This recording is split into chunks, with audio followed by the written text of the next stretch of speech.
4 పంచాయతీలు, క్యామినేట్ విలేజ్లో 3 అంటే 7 గ్రామాల గురించి ఆలోచన చేసినాడు తప్ప ఆయన ప్రజలకు ఏదో చేస్తాడు చెప్తాడని ఆలోచనలో ఉన్నారు తప్ప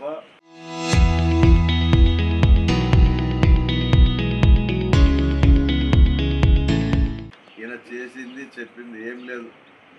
ఎంతసేపు ఉన్నా బాలనాగిరెడ్డి 7 గ్రామాలు అక్కడ పోటీ పెట్టాలా, అక్కడ పోటీ నిలబెట్టాలా, తప్పకుండా ఈసారి నేను దండయాత్ర చేస్తా అన్నాడు. దండయాత్ర ఎందుకు చేస్తావు నాయన? అప్పుడు ఇప్పుడు 2014లో దోమల దండయాత్ర చేయించినావు అధికారులు చెప్పి, ఇప్పుడు మళ్ళీ మా గ్రామాల మీద దండయాత్ర ఎందుకు చేస్తావు? ముఖ్యమంత్రి గారు నేను ఒకటి అడుగుతున్నాను, మీరు ప్రజలకు చేయాల్సినవన్నీ మర్చిపోయి ఒక్క మాధవరం గ్రామానికి వచ్చి కార్యకర్తల మీటింగ్లో ఏదో పెద్దగా చెప్తావు, ఎన్నో రకాల అభివృద్ధి పనులు చెప్తావు అని ఆలోచన చేశారు తప్ప మీరు చెప్పిందంతా ఏం లేదు. అక్కడంతా ఏం అభివృద్ధి గురించి మాట్లాడలేదు. ఒక్క మా 8 గ్రామాల గురించి బాలనారెడ్డి గురించే మాట్లాడారు. అంటే నాకు ఒక 8 గ్రామాలే కాదు, నాకు నా నియోజకవర్గం దగ్గర 115-120 గ్రామాలు ఉన్నాయి. అందరూ ఓటేస్తేనే ఈరోజు 4 సార్లు గెలవగలిగాను తప్ప నా 8 గ్రామాల్లో ఓట్లు వేస్తే నేను గెల్లే. అందరూ వేస్తేనే నేను గెలుస్తున్నాను. అది రావడం లేదు చంద్రబాబు నాయుడు గారికి. ఎందుకంటే ఆయన ముఖ్యమంత్రి హోదాలో ఉండి కూడా ఆయన ఆలోచన చేస్తుండేదంతా ఒక పులివెందుల తర్వాత మా కర్నూలు జిల్లాలో మంత్రాలు గుర్తుకొచ్చింది అనుకుంటున్నాను. నేను నిజంగా నేను గర్వించాలా బాధపడాలో నాకే అర్థం కావడం లేదు. ఎందుకంటే ఒక 4 సార్లు ముఖ్యమంత్రి, 40 ఏళ్ళు గల ఇండస్ట్రీ గల పెద్ద ఆయన, అలాంటి వ్యక్తి ఒక బాలనారెడ్డి గురించి 4 సార్లు ఎమ్మెల్యే అయిన బాలనారెడ్డి గురించో 8 గ్రామాల గురించి ఆలోచన చేస్తానని ఎప్పుడు అనుకోలేదు. కానీ ఆయన మాటల తర్వాత అందరికీ అర్థమైపోయింది. అంటే ఈయన బాలనారెడ్డి గురించే రాష్ట్రంలో ఆలోచన చేస్తున్నాడు తప్ప ఒక జగన్మోహన్ రెడ్డిని, ఒక బాలనారెడ్డిని, చిత్తూరు జిల్లాలో పోతే పెద్దిరెడ్డి రామచంద్రరెడ్డిని ఇట్లా వాళ్ళని ఆలోచన చేస్తున్నాడు. కానీ రాష్ట్రం అభివృద్ధి గురించి ఆలోచన చేయడం లేదని అందరికీ అర్థమైపోయింది. అంటే ఆయన అభివృద్ధి ఏం చెప్పాడు? సూపర్ 6 అని చెప్పాడు. Super 6లో pension ఇచ్చినాడంటాడు. పెన్షన్లో మా ప్రభుత్వం ఉన్నప్పుడు జగన్మోహన్ రెడ్డి గారు 66 లక్షల పెన్షన్లు ఇస్తే దాన్ని 6 లక్షలు తీసేయడం జరిగింది. నువ్వు 4,000 ప్రతి నెల పండగంట. అంటే ఏ ప్రభుత్వం ఉన్నా అది ప్రజల సొత్తే. మా ప్రభుత్వం ఉన్నా వాళ్ళ ప్రభుత్వం ఉన్నా ప్రజల సొత్తే ఇస్తాం తప్ప వేరే ఏం మన ఇంటి నుంచి చేతి నుంచి ఇచ్చి పండగ చేయమని ఎవరు చెప్పం. కానీ చంద్రబాబు నాయుడు ప్రతి నెల పెన్షన్ ఇచ్చేప్పుడు గ్రామాలకు వాళ్ళ కార్యకర్తల్ని, ఇన్ఛార్జీలని, వాళ్ళ నాయకులను పోయి పెన్షన్ పంచమని చెప్తున్నాడు. కానీ మా జగన్మోహన్ రెడ్డి అలా ఎప్పుడు ఆలోచన చేయలేదు. జగన్మోహన్ రెడ్డి అవ్వాతాతలు ఉంటారు, వాళ్ళ ఆఫీసుల చుట్టూ రాలేరు, వాళ్ళ దగ్గరికి పోలేరు అనే ఆలోచనతో వాలంటరీ వ్యవస్థ తీసుకొచ్చి వాలంటరీ వ్యవస్థ పెట్టి ప్రతి ఇంటికి 6 గంటలకే తలుపు తట్టి ఆ రోజు పెన్షన్లు ఇవ్వడం జరిగింది. అలాగే రేషన్ కూడా రేషన్ షాపులకు పోయి ఒక క్యూలో నిలబడి అవన్నీ ఇబ్బంది పడకూడదని ఒక మొబైల్ వ్యాన్ పెట్టి దాన్ని బియ్యం కూడా వాళ్ళ ఇంటి దగ్గరికే ఇవ్వడం జరిగింది. అంటే ఒక జగన్మోహన్ రెడ్డి గారి ఆలోచన ఎంత పెద్ద ఆలోచన ఒకసారి ఆలోచన చేయమని చంద్రబాబు నాయుడు గారు చెప్తున్నాను. సీనియర్గా ఉందాం కానీ ఆయన జూనియరే. ఎవరు? మా జగన్మోహన్ రెడ్డి. రాజకీయాలకి వాళ్ళ తండ్రి చనిపోయిన తర్వాత ఆయన రాజకీయాలకు వచ్చాడు తప్ప అంతకుముందు ఎంపీగానే ఉన్నాడు అంతే. ఆయన ఇన్ని ఆలోచనలు చేసి ఇన్ని పథకాలు తెచ్చి గ్రామంలో సచివాలయాలు తీసుకొచ్చి, అలాగే ఆర్బీకేలు తీసుకొచ్చి, హెల్త్ సెంటర్లు తీసుకొచ్చి ఇవన్నీ ఎందుకు తెచ్చాడు? రైతు భరోసా కింద రైతులకి ఇక్కడే ఎరువులు, అంటే ఆర్బీకేకి పోతే ఇక్కడే వాళ్ళు ఏం కావాలనుకుంటే ఎరువులు ఇక్కడే ఇచ్చేటట్లు చేయడం జరిగింది. మనం సర్టిఫికేట్లకి, ఆధార్ కార్డులకి ఇవన్నీ ఎక్కడో మండలాలకు పోయి తెచ్చుకునే అవసరం లేకోకుండా మన గ్రామాల్లోనే ఇవన్నీ సర్టిఫికేట్లు ఇవ్వడానికి కూడా సచివాలయం పెట్టడం జరిగింది. హెల్త్ సెంటర్లు జ్వరం వచ్చినా, చిన్న దెబ్బలు తగిలినా దీనికోసం మంత్రాలయము లేకపోతే ఆదోను ఎమిగినూరు పోవాల్సిన అవసరం లేదు. వాళ్ళకి ఇక్కడే ఉండి ఆ చిన్న ఏమన్నా ఉంటే ఆరోగ్య పరిస్థితులు ఇక్కడే చూపించడానికి హెల్త్ సెంటర్లు తీసుకురావడం జరిగింది. ఇవన్నీ ఆలోచన చేశాడు ఆయన. ఆయన ఒక సీనియర్ కాదు, ఆయన ఒక జూనియరే. అంటే ఆయన నీ అంత అనుభవస్తుడు కాకుండా ఆయన ఆలోచనలు పెద్దవని నేను చెప్తున్నాను. నీకంటే ఆయన ఆలోచనలే పెద్దవి. ఎందుకంటే ఒక జగన్మోహన్ రెడ్డి వాళ్ళ తండ్రి తర్వాత ఆయన ఆలోచన చేశాడు. పాదయాత్ర పోయాడు, పాదయాత్రలో ప్రజల సమస్యలు తెలుసుకున్నాడు.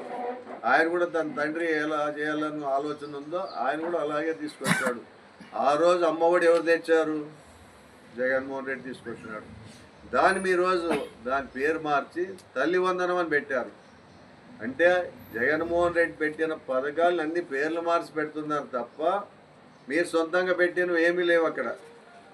అంటే ఒకరు చూసి కాపీ కొట్టేది అలవాటు అయిపోయింది ఆయనకి. ముందు నుంచి చంద్రబాబు నాయుడు గారికి ఒక అలవాటు, ఎవరన్నా ఏమైనా చేసింది చూసి దాని పేర్లు మార్చి చేయడం అలవాటు ఆయనకి. ఇవన్నీ గుర్తుపెట్టుకొని రాజకీయంగా ఆయన మంచి మేధావి అంటారు. ఆ మేధావితనం ఎక్కడ పోయిందో నాకు తెలియదు. కానీ ఈ కార్యకర్తల మీటింగ్కి వచ్చి ఇవన్నీ మాట్లాడుతున్నా అంటే నిజంగా ఆయన ఒక ముఖ్యమంత్రి హోదాలో వచ్చాడా లేకపోతే ప్రతిపక్ష హోదాలో వచ్చాడా నాకు అర్థం కావడం లేదు. ఆయన నిజంగా ముఖ్యమంత్రి హోదాలో వస్తే ముఖ్యమంత్రిగా మాట్లాడాల్సిన మాటలు మాట్లాడాలి. కానీ గ్రామాల్లోకి వచ్చి నియోజకవర్గాలు చిచ్చు పెడుతూ గ్రామాల్లో చిచ్చు పెడుతూ ఆయన చేయడం మంచి పద్ధతి కాదు. ఎందుకంటే మన మంత్రాలు పుణ్యక్షేత్రం ఇది. ఇక్కడ 2019 చూడండి, 2024 వరకు మీరు మీ ఇంటెలిజెన్స్ రిపోర్ట్స్ తీసుకోండి. ఎక్కడన్నా అప్పుడున్న ప్రభుత్వం అంటే నేను అప్పుడు ఎమ్మెల్యేగా మా జగన్మోహన్ రెడ్డి ప్రభుత్వంలో నేనే ఉన్నాను. అప్పుడు ఏమన్నా ఇక్కడ గలాట్లు జరిగినాయా, తెలుగుదేశం వాళ్ళు ఏమైనా ఇబ్బంది పెట్టినారా అని ప్రతి ఒక్కటి ఆలోచన చేసుకోమనండి. ఇంటెలిజెన్స్ రిపోర్ట్ తీసుకోమనండి ఆయన్ని. ఈరోజు వాళ్ళు అందరికీ తెలుసు, మీడియా వాళ్ళకి కూడా తెలుసు, అక్కడ బాణాలు ఇడిచినారు, కోడిగుడ్లు వేసినారు, అవన్నీ చెప్పుకున్నారు. అది చంద్రబాబు నాయుడు దృష్టికి తీసుకోవడమా? ఆ చిన్న పని దృష్టికి తీసుకుపోయారు. కానీ ఆ రోజు నష్టపోయింది ఎవరు? మా మనుషులు, నా కార్యకర్తలు, మా వెహికల్స్ కాల్చినారు. అయినా పెద్ద మనసు చేసుకున్నాను. భయపడి కాదు, భయపడే ఆలోచన నాకు ఎప్పుడూ లేదు. మా కార్యకర్తల కోసము ఏ దానికైనా నేను ముందుంటా. వెనకనే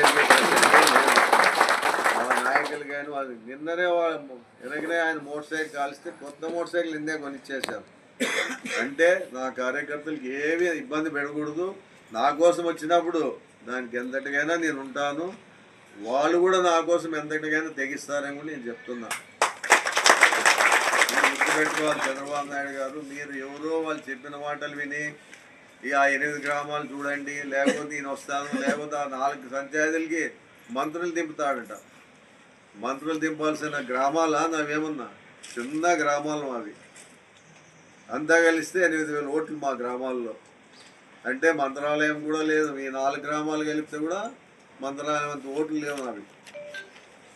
అలాంటి పరిస్థితుల్లో చంద్రబాబు నాయుడు గారు మాట్లాడుతుంటే నిజంగా మనం బాధపడాలా, ఆయన చూసి జాలిపడాలా నాకే అర్థం కావడం లేదు. ఎందుకంటే ఆయన మాట్లాడే మాటలు కాదు, అవి వినాల్సిన మాటలు కాదు.